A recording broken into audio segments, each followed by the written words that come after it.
This topic is, do you remember like about a month ago, everybody on Twitter was yelling at us to cover the subject, the news that's going on right now? Okay, so this is an emergency episode, but it's like a month late.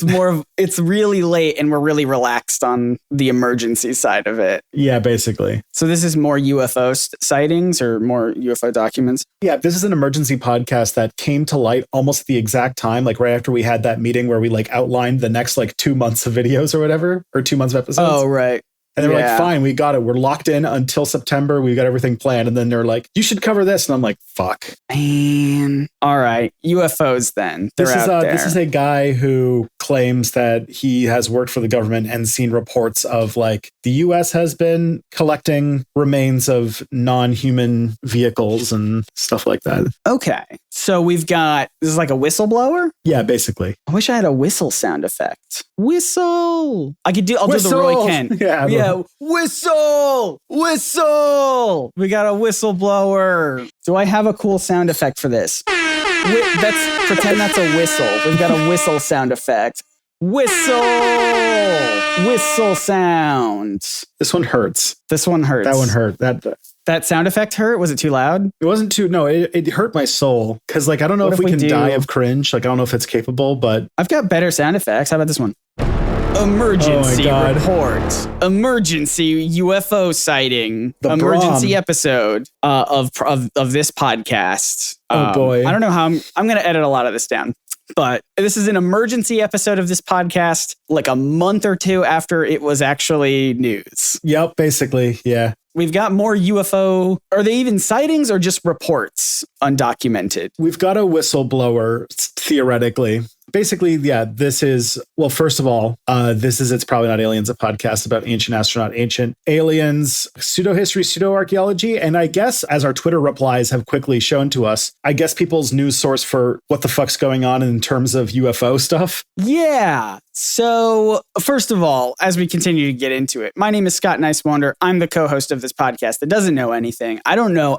When we did an emergency episode of this podcast about the balloons a couple months ago, I knew then what was happening because that felt like good news. I don't really know anything about this. So that's why I rely on Tristan. Hi, I'm Tristan Johnson. I look up stuff. Cool. And then talk about it on a podcast called It's Probably Not Aliens. That you're listening to right now. The one that you're listening to right now. So yeah, this one is a story that approximately everybody on the internet told us we had to cover. Like, all right, let me tell the full meta story so you guys can see behind the veil of the show. So Scott, peek behind the curtain. So Scott's got a bunch of big life things and travel and stuff coming up in the next few weeks. So we had to carefully orchestrate and plan out how we're like when we're going to record the episodes, when they're going to release, and like how we're going to make all of it work. And we did this very cool, elaborate, like here's the summer. We got this all planned out. We're good. Yeah, we've got guests lined up. We've got ideas lined up, tent pole events like the Indiana Jones Crystal Skulls thing. It's also why, if you've been wondering why the podcast has been like less consistent publishing wise, this is also the reason why, is because I have so much going on in my life right now.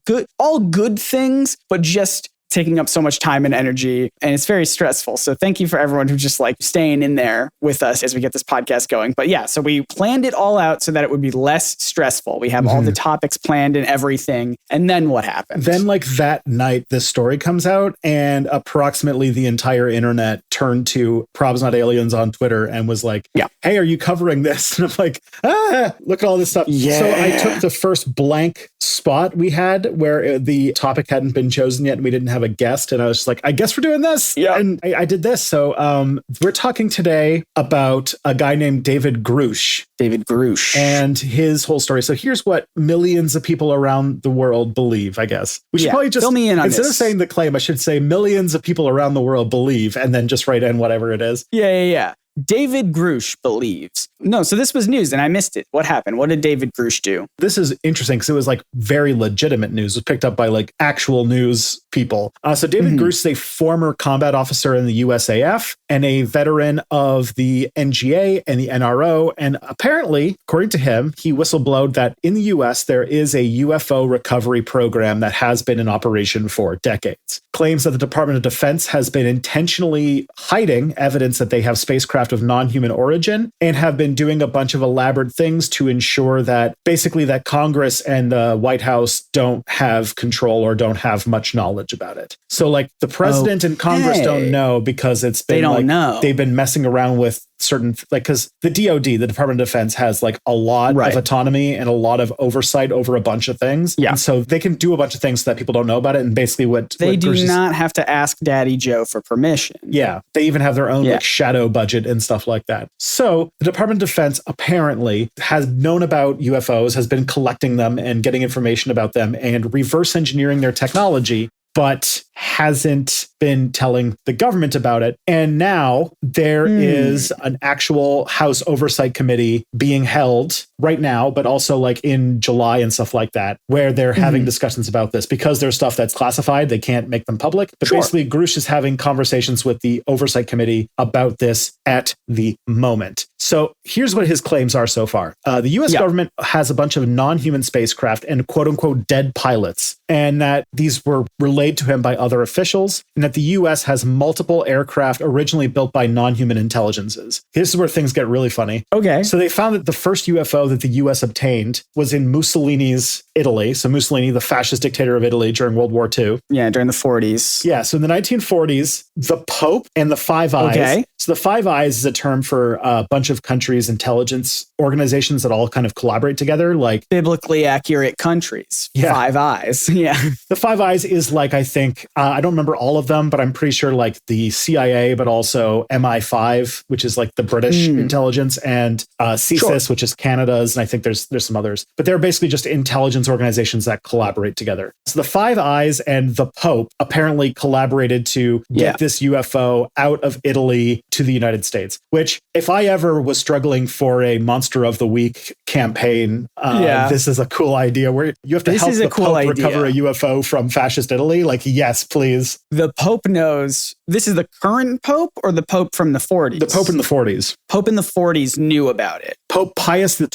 Pius XII. Yeah. Pius knew. I mean, he knew a lot about a lot of things he didn't talk about because he's famous for knowing about certain activities that the Nazis were doing against Jewish people and not saying a whole lot about it. So, didn't really speak up on that one.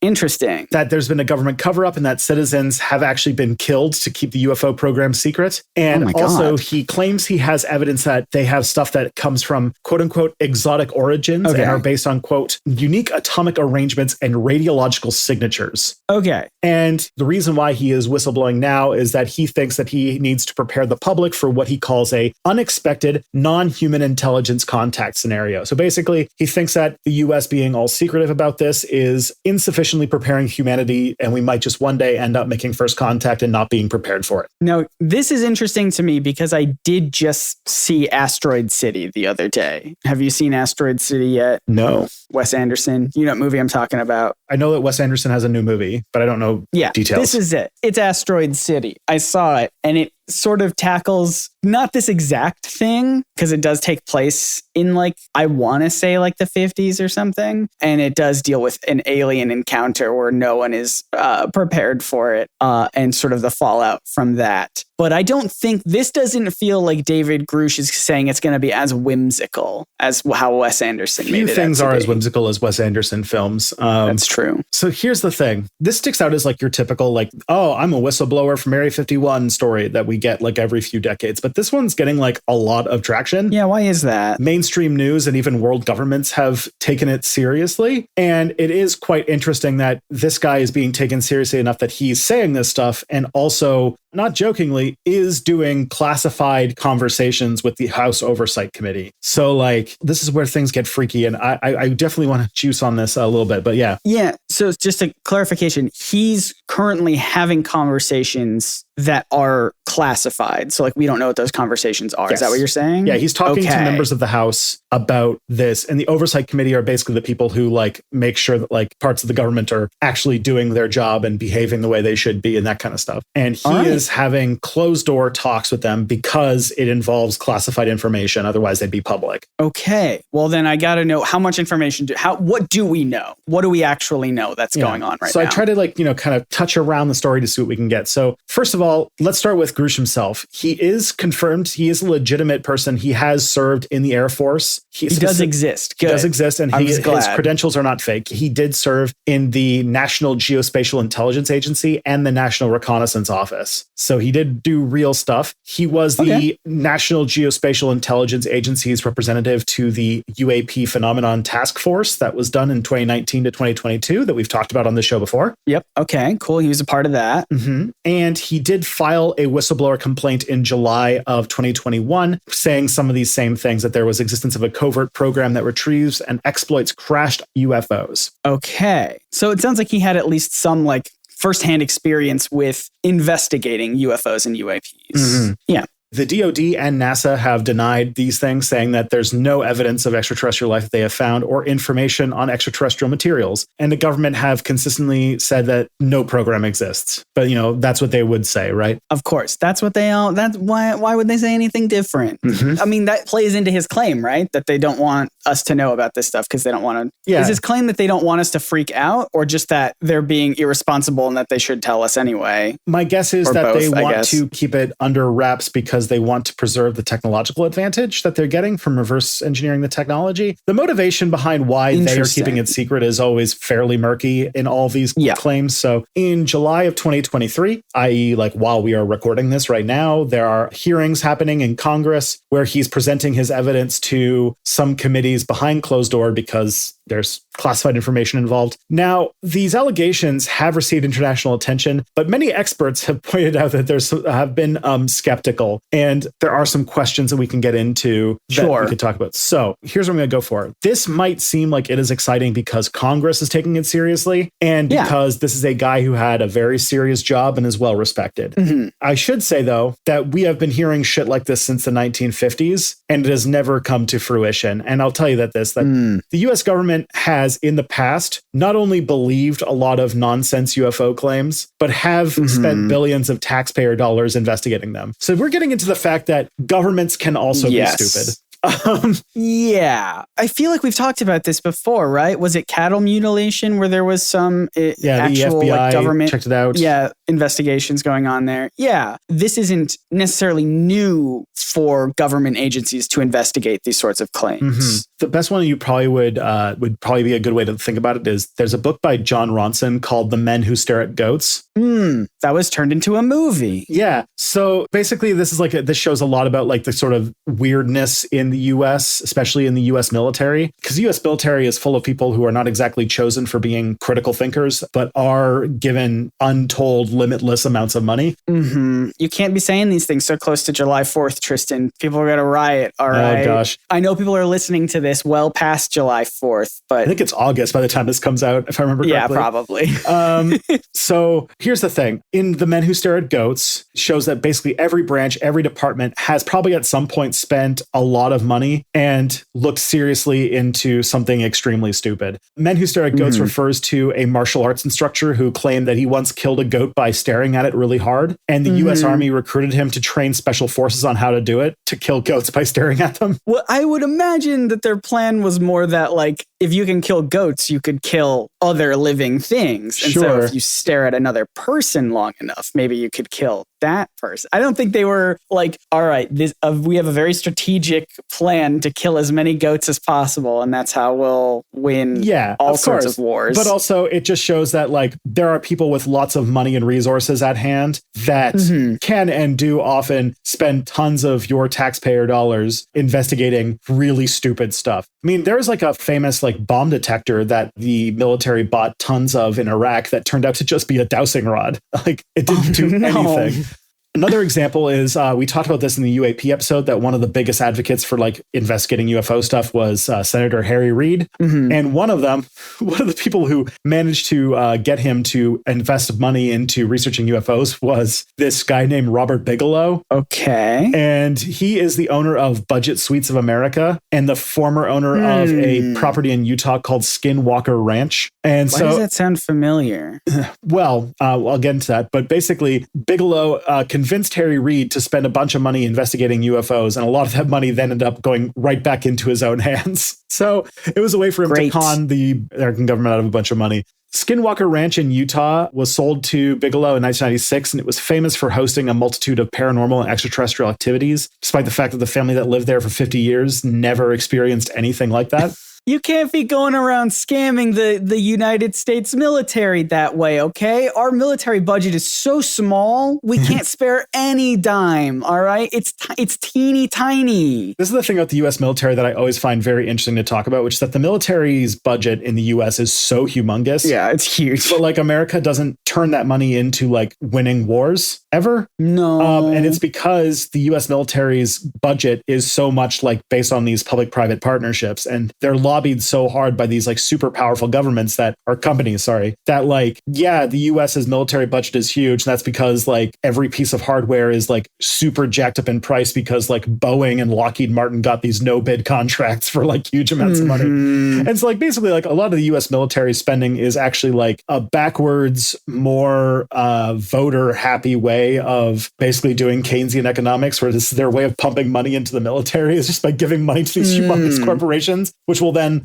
hire people to work in factories to make bombs and tanks and stuff like that. Excellent. Great. Good job, America. That is the American way. Sure is. The red, white, and blue. Yeah. But back to Skinwalker Ranch, Bigelow actually sold it in 2017 to a guy named Brandon Fugel. And that person trademarked the name and turned it into a book, a movie, and a TV series on the History Channel, which had Eric Bard as the principal investigator and scientist at Skinwalker Ranch. So it's a whole thing. Skinwalker Ranch. It also kind of sounds like Skywalker Ranch. Yeah, it turned a whole property into a franchise, it sounds like. Yeah. Turned like a literal physical property into a franchise. And these are the people who were able to like fleece Harry Reid, who I mean, I don't want to speak. I mean, I do love speaking ill of Harry Reid because he's a centrist, but he's just a big person in the US Senate as a Democrat for a long time. And he has been totally bamboozled by like these like very obvious con men into spending a ton of government money investigating alien flying saucers. Oh gosh. So David Grush apparently is joining this line of different people who are, different types of kooks or con artists who convince powerful people that they have evidence that Earth's being visited by aliens. And that's where I think things are very interesting. Yeah. I mean, you call him a kook, you call him a fraud. I know that people are going to read that as harsh. And I think it's just because there's a history of it. As far as I understand, we don't really know what the evidence is, right? Well, here's some of the things that he says that he has dropped in his like public interviews. So one, he has admitted he's never actually seen the spaceships, but he has seen, quote, some interesting photos and, quote, has read some very interesting reports. Which makes me think that this is a guy whose words and interviews may come up in a deposition. And so he wants to be very careful on the words he says. He has mentioned that he has seen spaceships that are the size of football fields and have alien corpses in them. Wait, how close was he to these spaceships? Obviously not very close because he did not, enter into them. Yeah, that's true. Also mentioned that the spaceships might not be from space. They might come from another dimension. Oh, there we go. We've talked about this before, right? Like another dimension doesn't mean they're still aliens because they're not from here. Yeah. They don't have to be from a different planet in our own universe. Being from a different universe makes them alien. According to his interview, aliens have potentially killed people, but that they made an agreement with the government so that the aliens would stop doing that.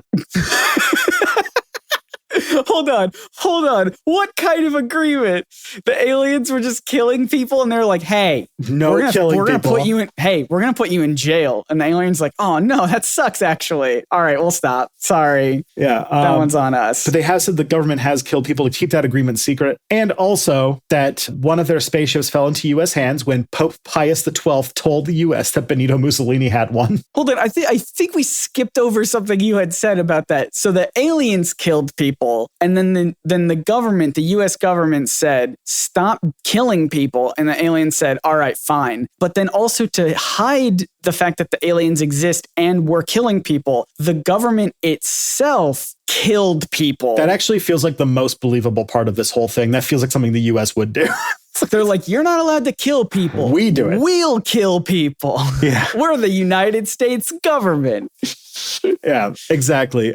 So apparently the Pope helped the US military conduct a secret operation to steal a UFO from Mussolini. Ocean's 11, we need a new Oceans for this one. This seems like a great thing. This is good. Yeah. You can have a crossover with 2 George Clooney characters, the one who's in Ocean's movies and then the one who's in The Men Who Stare at Goats. And then you get 2 Clooneys in one movie. The Clooneyverse. The Clooneyverse. Yep, we got there. The other thing too is that he's apparently has a pretty big relationship with Eric Weinstein, who is like a podcaster and like hedge fund manager, and he's a Peter Thiel guy. So he's obviously like a little bit evil and a little bit stupid. Peter Thiel being like the person who is pouring billions of dollars into literally trying to bring about fascism in the United States. He's great. Yeah. Love that. And so he's doing so by like funding a bunch of like intellectual dark web guys, and like almost like every like weird fascist adjacent thing that's happening in the US is in some way connected to Peter Thiel spending money to destroy things. Fantastic. Yeah. Thanks, Peter. So Eric Weinstein is connected with Peter Thiel, and Grush apparently has been telling people that he's friends with Brett Weinstein, who is Eric Weinstein's brother, despite the fact that Brett Weinstein has never met Grush ever. Oh, okay. So just a lie. Yeah. So it just shows that he's making up a lot of relationships that aren't there. Sure. Yeah. And also Eric Weinstein is known for being really into UFOs, because it turns out that there's a lot of like connection between like the alt-right and interest in UFOs. As we've mentioned, it's been established in a lot of times in the show. Mm-hmm. So apparently this plays into a bigger story about what's been going on. So there's been somebody who has apparently been stringing along public, and I say this with as many quotation marks as I possibly can, intellectuals. Intellectuals. People like Eric Weinstein, but also people like Sam Harris, saying that he has information about the UFOs and that he'll take them to the desert and show them aliens. Apparently it's been going on for years. Sam Harris seems to have figured out that it's a grift, but Weinstein has not yet been convinced. Can I tell you just a small side story about some beef that I have with Sam Harris, other than the obvious stuff? I think the part about him saying that we should nuke the Middle East. Yeah, other than his horrible and that torture's good. Yeah. Yep. So before I knew anything about who Sam Harris was, I believe he published a book about free will and how like free will doesn't really exist. And I just thought that was really interesting. And I just picked it up and from like Barnes & Noble. And then I think I like used it as reference material in a YouTube video just because I thought it was, interesting. And then I come to find out that like, oh, actually this guy sucks ass. Yeah. The thoughts on free will didn't really stand out to me as bad necessarily. It just sucks that like, and then also if you look at this other guy's bibliography, it actually is terrible and it's all horrible. Yeah. As someone who did my master's thesis on American Islamophobia, Sam Harris is maybe one of the most Islamophobic people ever. Yep. So that's the beef I have with Sam Harris. Just sucks. Yeah. And I got bamboozled. Man, we've called out Joe Rogan. We've called out Sam Harris. We're going to like run afoul of every podcaster, apparently. Mm-hmm. But yeah, what I'm trying to tell you to walk away with is that maybe we shouldn't get too enamored when the military takes somebody seriously, because they fall for this kind of shit all the time. And also, lots of credible people have actually disputed this. So I found this Twitter thread that kind of goes into why anytime we hear claims about UFOs, and especially about the government having secret UFOs, we should probably be on high skeptical alert, because the logistics involved are ridiculous. So, okay, hit me with it. In order to believe that the government is hiding secret UFOs, or that Grush is like what he's seeing is legit, you have to believe 4 major things. 1, multiple alien spacecraft have visited Earth. 2, a surprising number of those visitors have crashed. And that they're bad pilots, terrible pilots, these aliens. 3, we've managed to keep it secret for almost of a century. And 4, that's a lot. We have somehow not used that wreckage to expand our own technology immensely. So I'll just get into a little bit on this. So 1, so let's assume that the closest exoplanet in Proxima Centauri b has intelligent advanced life, and that's where the UFOs are, and they want to come visit us. They're headed on over. Yeah. So to get there, they'll have to get a few things: fuel, food, speed, and shielding. And to get from Proxima b to Sol, which is the name of our star, it would take 4.2 light years of, like, that's how far away it is. Okay. So if you were traveling at the speed of light, the fastest speed in the universe, it would take 4.2 years to go there. Keep in mind, the speed of light is 186,282 miles per second. It's a lot. Yeah. The fastest speed. It's fast. It's pretty quick. Yeah. You got to go fast. Is what you're saying. Yeah. Yeah. The fastest vehicle a human has ever flew went about 100 miles a second, which is 1/1900th of what you would need to get that. If you were to travel using the fastest vehicle that a human has ever made to get to Proxima Centauri would take 8,000 years. Okay.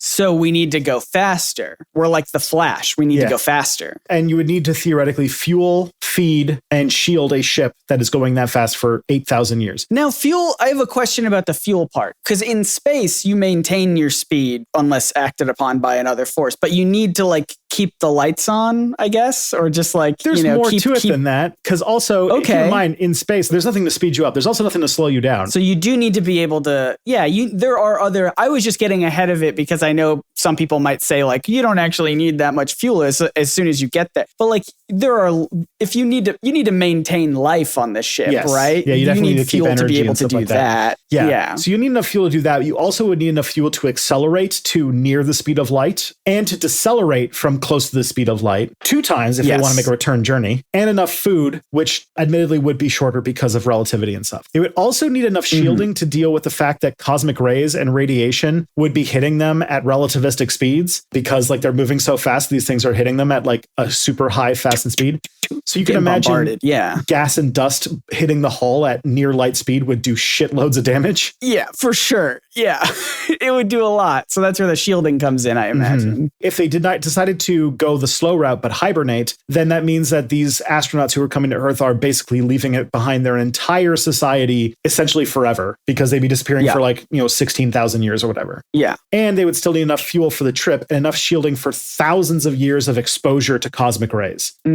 So then, what if they had warp drive? What if they had some sort of alien technology that could go faster than light? If they could do so, because of the amount of energy needed to do that, they would have to have a power source greater than an exploding sun that could bend space and unbend it to leap across. So if they had like an Alcubierre drive, they would need a humongous power source that is like beyond anything we can conceive of that could bend space-time and move that fast. Yes. And so it feels like, and I hope I'm not jumping too far ahead, but it feels like because people could jump to the conclusion of like, well, yeah, aliens could be more advanced in that way, technologically advanced. They could have that technology. But then if the claim is that they're crashing here on Earth and we're collecting that technology, and we've been collecting that technology for almost a century, why can't we do those things yet? Yeah. Would be the big question. That's a very good question. There's a couple of things to add to that. So one, if they did crash, they got Earth, that would be very confusing because a ship that could go at those speeds and achieve those kinds of technological feats could be shot down in some stories by our weapons. So they're really fragile, even though they could deal with, micro collisions of relativistic speed. They can't get shot down by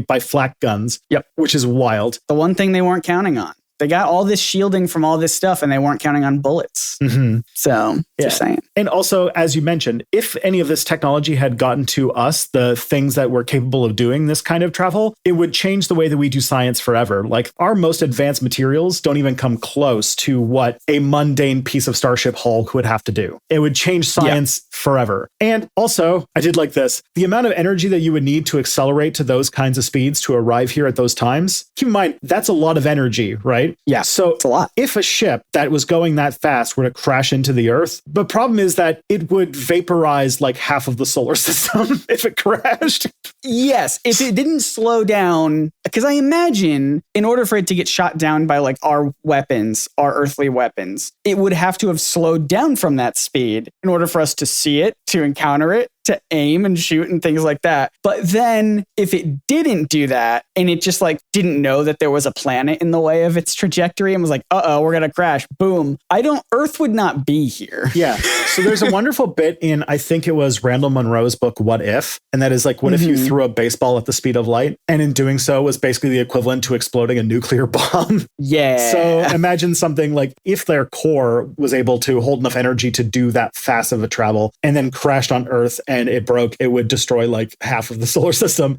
So here, I'll give you an example. This is done by the same Twitter thread. I should really give credit for this Twitter thread. James Harris is the person who wrote this Twitter thread that I'm kind of... Any relation to Sam Harris? I hope not. I hope not. Who is an ex-worker at IBM and FBI and is an engineer and scientist and is like a public skeptic. Anyways, so back of the napkin estimation shows that if you were to take a ship that had about the mass of a B-2 bomber and you could accelerate it at 1G, which would mean that the ship would have about Earth's gravity on it while you were accelerating and decelerating. Okay. The amount of energy you would need to do that would be equivalent to 33,000 SAR bombas, which was the gigantic nuclear bomb that the Soviets exploded during it's the biggest nuclear bomb ever made. Like it was unimaginably huge. They only ever detonated one as a test and it was like humongous. And we need 33,000 of those. Yes. Okay. Essentially, like this is to show why like the technology would change humanity. If we were to get our hand, so if it didn't get destroyed and blow up half of the solar system, what we would end up with is a core or a power source that could output the energy of 33,000 SAR bombas, which would be enough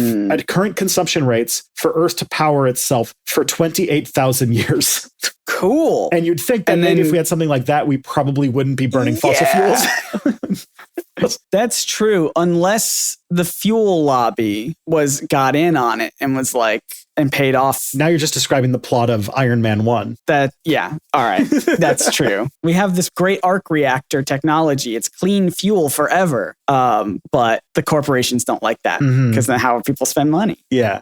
So it's probably good to be skeptical of David Grush's claims, but also anytime somebody claims that UFOs are real and that they've crashed on Earth, then we should probably be skeptical of what they're doing, especially if they say the government's hiding it from you, because this basically comes down to the sort of Occam's razor line, which is that if there are two competing hypotheses, you should go with the one that has the fewest assumptions. So here are the two hypotheses we have about what's going on with Grush. One, there's a guy who worked for the USG who is either crazy or lying, or that there's a massive government conspiracy that aliens with incredible technology have repeatedly chosen Earth to visit, and that their unimaginably powerful ships just somehow decide to crash all the time without destroying us in the process, and that we collect their technology but just don't use it. Can I offer an amendment to the first option? I would like to be a little bit more gracious and say he could be crazy, he could be lying, he could also just be like misled by the things that he saw or thinks he saw and just is reading too much into it. I don't know if that necessarily would make someone crazy. He's being duped by an even bigger... Could just be being duped. Could be being duped. Could just like really, really, really want to believe and is like bending over backwards doing mental gymnastics to do it. My conspiracy hat on, I could see in the not too distant future, or as like a possibility in the US, for America to talk about UAPs and like talk about UFOs and aliens as a threat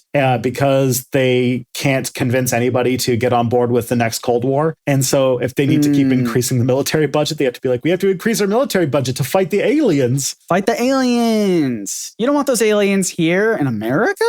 Come on. But yeah, so I could see that. That's basically like the most that I could pull from the David Grush story is that like he's making a lot of grandiose claims, but the logistics behind like claiming that there are these incredibly powerful ships that somehow got here just doesn't seem to add up for me. And it's an ongoing story, right? Yeah, there might be a big change in the future, but as as we're recording this is all the information we have. You're probably listening to this a month or two after we're recording this. So if stuff has happened, just bear in mind that we recorded this well in advance. Yeah, it's July 6th, 2023. So that's when we're recording it. So if anything interesting does come out, we'll probably cover that in a future emergency episode. Let me get my emergency episode button.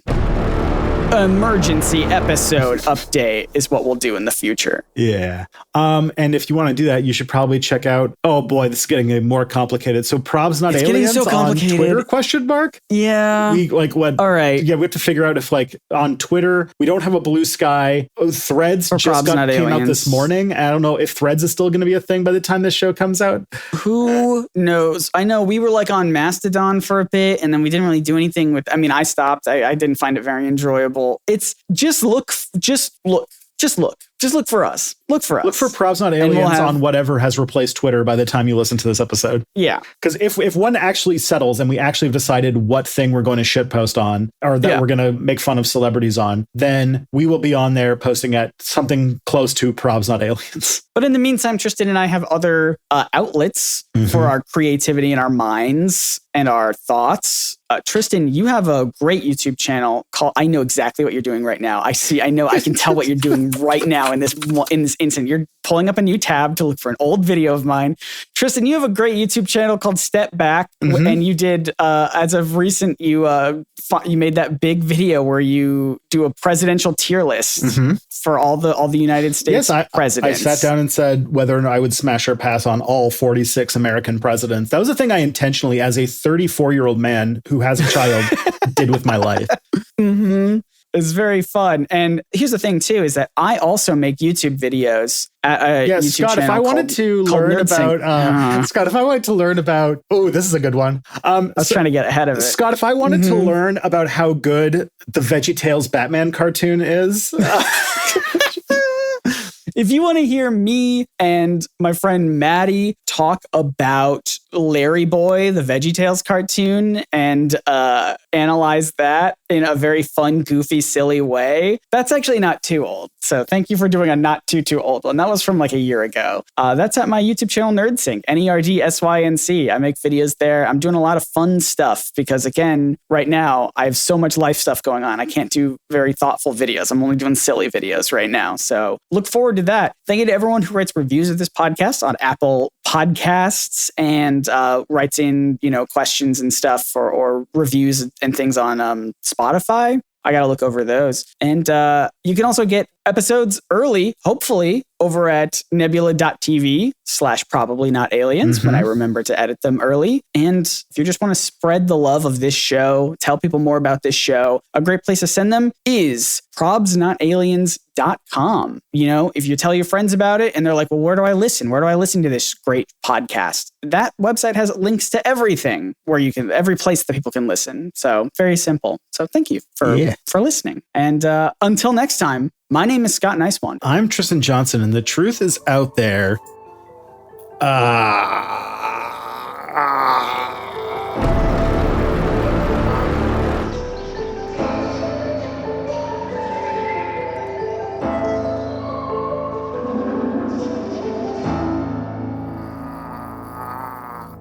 That was probably in Proxima Centaurian, I guess. Gotcha. Oh, your thing was, or my thing was?